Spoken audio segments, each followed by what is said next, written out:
Don't let YouTube decide what information you get. That's your choice. YouTube is deleting our videos and cuts you off from a source of honest reporting. Make sure you don't lose access to NTD's news content, and take a quick moment to subscribe to our newsletter so no matter what happens here, you'll keep your access to a trustworthy news source.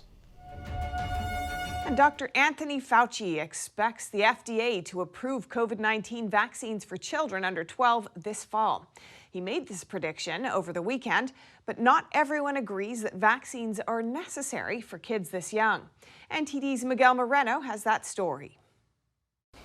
Dr. Anthony Fauci told ABC that he expects the FDA to authorize COVID-19 vaccines for children 5 to 11 this fall. It will certainly be this fall.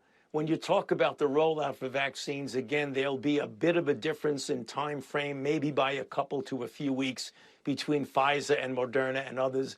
Fauci says by that time, the FDA should have enough data about the Pfizer vaccine's impact on children. Ultimately, this federal agency will determine whether children 5 to 11 can be given the vaccine. According to Pfizer, results from their phase 2 trial on this age group shows a favorable safety profile and robust neutralizing antibody responses. The company says they used a third of the normal dose for this age group, 10 micrograms instead of 30. But not all agree that children this young need to be vaccinated against COVID-19. I thought, based on my understanding of the vaccines and the clinical trials and the risks in young people, that really no one under age 30 should receive a COVID-19 vaccine. Dr. Peter McCullough is an internist, a cardiologist, and an epidemiologist, certified by the American Board of Internal Medicine. He's also the editor-in-chief of 2 medical journals. And what do you think parents should know if they consider getting their kids vaccinated against COVID-19? Parents should understand that the risk of myocarditis with the Pfizer vaccine, which is the only one that's EUA approved for that age range. Moderna is coming along shortly, and I'm not sure about J&J, but the parents should know that the chances of developing severe myocarditis and requiring hospitalization are greater than developing COVID and requiring hospitalization. COVID is very easily treatable in young people using a sequence of drugs that can involve something as simple as an inhaler, the use of oral prednisone, the use of aspirin, doxycycline, or zithromycin in combination. So it's very easily treated. The myocarditis is not easily treated. It can be fatal. A recently published study suggests that healthy young boys have a considerably higher chance of being hospitalized with vaccine-associated heart inflammation than with COVID. That study is yet to be peer-reviewed. In any case, the CDC says vaccines are safe and effective, and they recommend them to everyone 12 and up. Miguel Moreno, NTD News. The CDC is now requiring measles vaccines for Afghan refugees recently brought to the U.S. That's after authorities found several cases of measles, tuberculosis, and malaria among them. NTD's Allison Lee has more. The CDC said Monday there have been 16 cases of measles and 4 cases of mumps among the evacuees. All the measles patients have been in isolation, and their contacts have also been quarantined. The U.S. evacuated around 124,000 people from Afghanistan last month. The CDC now requires every one of them to get the measles, mumps, and rubella, or MMR vaccine, and they must also quarantine for 21 days after getting the shot. The CDC is also aware of some cases of chickenpox, tuberculosis, malaria, leishmaniasis, hepatitis A, and COVID-19 among the evacuees.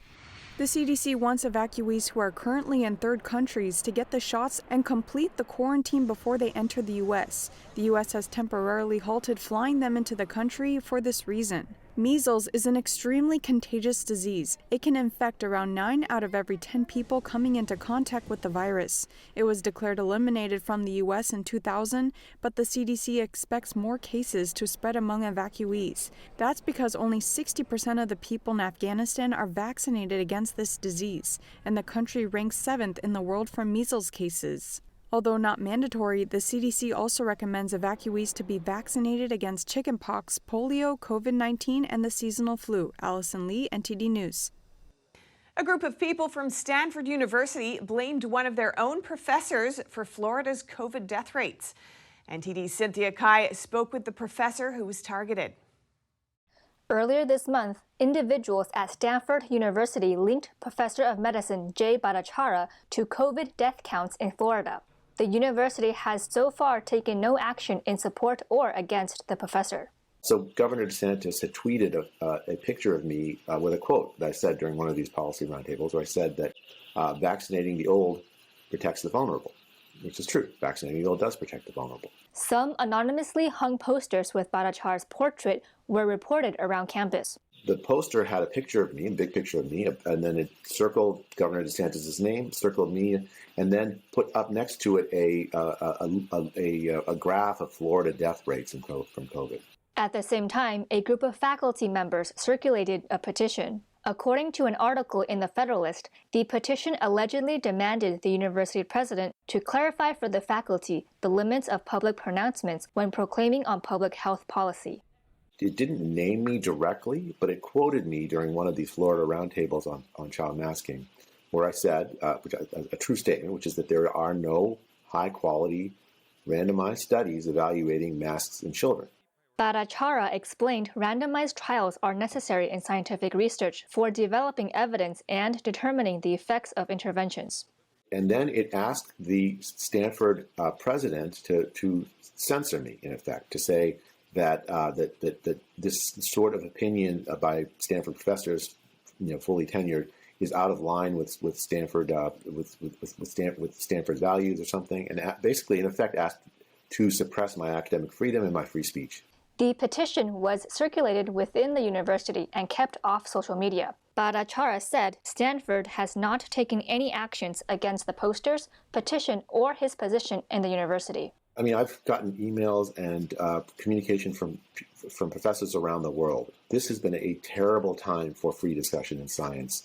People have been fired for signing the Great Barrington Declaration, for instance. People have lost their jobs. People have had essentially mob campaigns against them, whispering campaigns to try to discredit them, slander. The Great Barrington Declaration is a one-page document that urges against COVID-related lockdowns. It has been signed by public health scientists and medical practitioners around the world, including from Harvard, Oxford, Tel Aviv universities, and more. I don't believe that intimidation campaigns have any place in scientific discussion. I'm not going to act. I'm going to continue to speak up. He believes disagreements in academia should be addressed through conversations, debates, and more research. Bhattacharya is one of many professionals in public health who have been speaking out about current pandemic-related policies. Cynthia, NTD News, California. It's been a month since San Francisco first required customers to show proof of vaccination when going into certain businesses. NTD's Jason Blair asked what residents think of it so far. San Francisco is requiring that customers show proof of receiving a COVID vaccine at certain businesses like restaurants and gyms. It's now 1 month into the mandate, and I'm going to go out and see how people think it's going. I honestly think it's a good idea. It's a good push in the right direction. But I just think it's really tough on these small businesses that are doing such a great job. No problem at all. According to the city, masks are still required regardless of vaccination status. However, recently San Francisco Mayor London Breed was filmed at a jazz club dancing without a face mask. When asked about the incident, Breed told KPIX5, "My drink was sitting at the table. I got up and started dancing because I was feeling the spirit and I wasn't thinking about a mask." She needs to wear a mask. Jazz to me is one of the great music forms that's about spontaneity. So I think she was probably immersing herself into that. Me and my sister, we dance all the time. In Melrose, North Shore, South Shore, it doesn't matter. We wear masks when we dance. I think a lot of people are just really almost like desperate to return back to normal. My sense is that she was just seeing it in hindsight and would do it differently. It could be easy to get lost in the moment, but that shouldn't, just you're wanting to be normal, just shouldn't disregard, be at the cost of everyone else's safety. Other U.S. cities with similar mandates are New York and New Orleans. So far, there's no word about how long the mandate will last. Some wonder if the regulations will spread to other areas in California. As of yet, nothing has been announced. Jason Blair, NTD News, San Francisco. And speaking of masks, Los Angeles County is sticking up for those maskless celebrities seen at the Emmys. The county said the Emmy Award ceremony is a television production, which means the mask policy doesn't apply to them, and that everyone appearing in the audience was fully vaccinated. What's happened here has some people saying in jest that COVID-19 doesn't affect celebrities.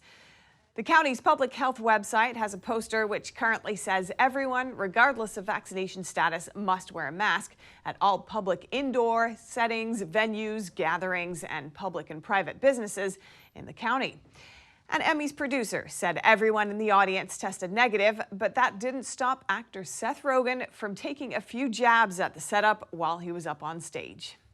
And parents in Round Rock, Texas objected when police blocked the entrance to a school board meeting on mask mandates. 2 parents were arrested. NTD's Jason Perry spoke with one parent who wasn't allowed inside. Christy Lee here.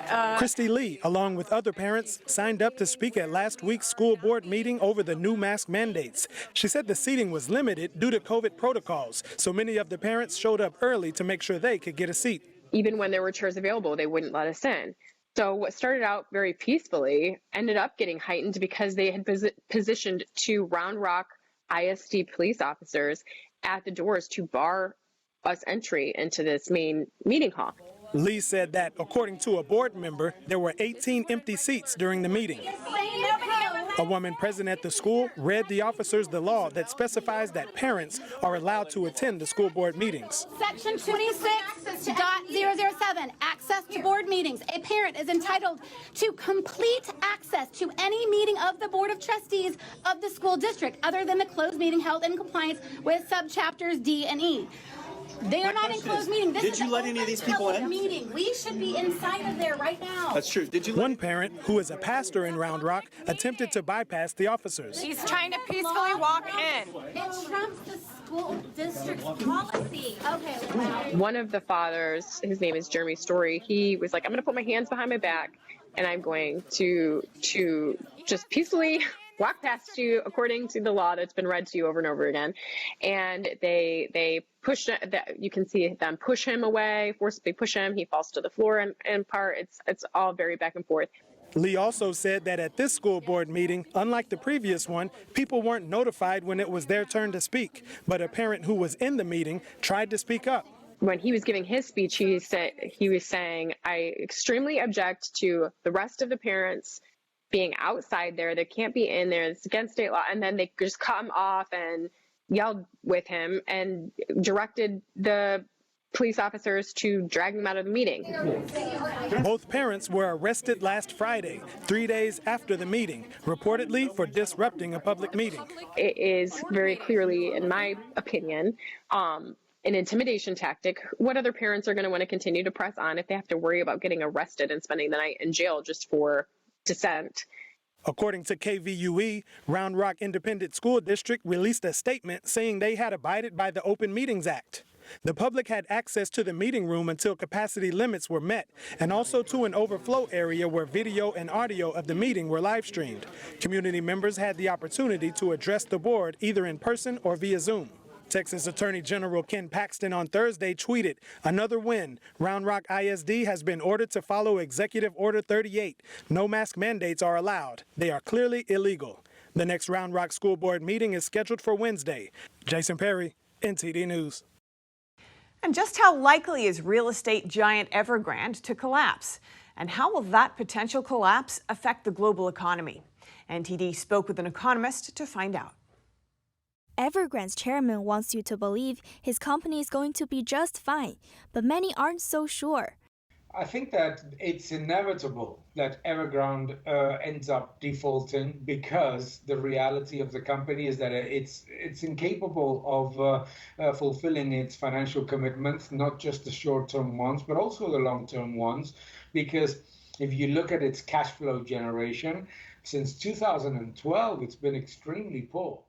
Economist Daniel Lakai said the company has basically been piling up debts and borrowing new debt to pay off old debt. It's a very challenging situation. The company, on top of that, has a substantial problem of assets that are, for lack of a better word, worthless because many of them have no demand, have not been fulfilling the level of promises that the company was giving. And Evergrande isn't alone. Many other major developers in China are equally deep in debt and lack market demand. That's one reason the Chinese regime may not want to bail Evergrande out. It will set a bad example. Because if one looks at the worst performer and it's bailed out, then it's almost a free-for-all to continue to misbehave, isn't it? And even if the regime can bail out Evergrande, it may not have the money to save everyone. In fact, economists have for years been warning about the housing bubble in China. According to a study by a renowned business school in China, 1 in 5 of the country's houses are vacant, meaning there are 150 million homes with no one living in them, hence all the so-called ghost towns across the country. Lakai also adds that the collapse of companies like Evergrande won't just affect the housing sector. The contagion effect into other areas like finance, like the banking system, is also quite likely because these are very indebted companies with in a sector that is not small. Sector in its entirety is about 25% of the GDP of China. And so how will all this affect the global economy? While Western bond funds, which have ramped up purchases of Chinese corporate bonds in recent years, are already feeling it. The Wall Street Journal reported that funds managed by Ashmore Group, BlackRock, and Pacific Investment Management, among others, are seeing sharp drops. Lakai believes the impact on developed economies won't be very significant, other than banks that have been very exposed to emerging economies and to China. But there could be some damage done to the emerging market.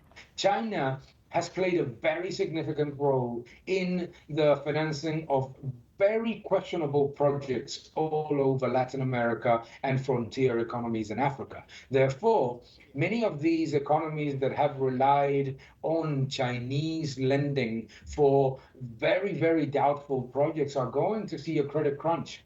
And for those who firmly believe the Chinese regime will always swoop in to save the day, Lakai says, if one buys into a market based on the principle that the government or the central bank is going to bail you out of malinvestment, then one deserves the losses.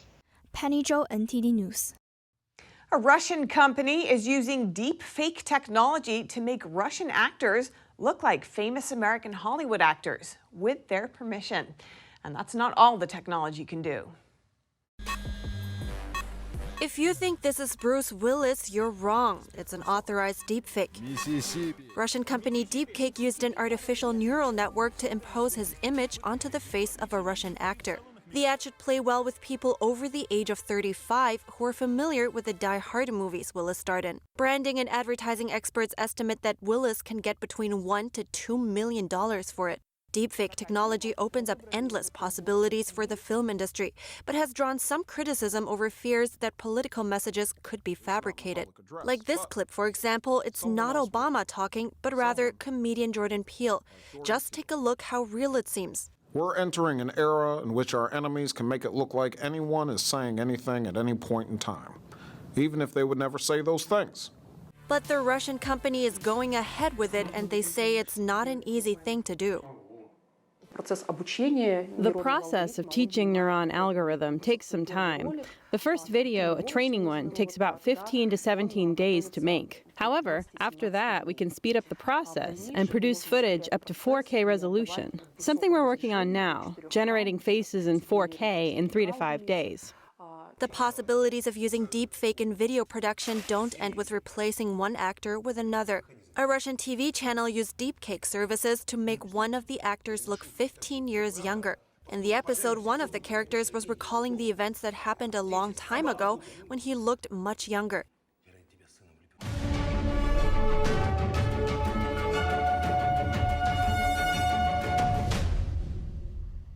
Thanks for watching us on YouTube. Don't forget to catch all of our programs on TV.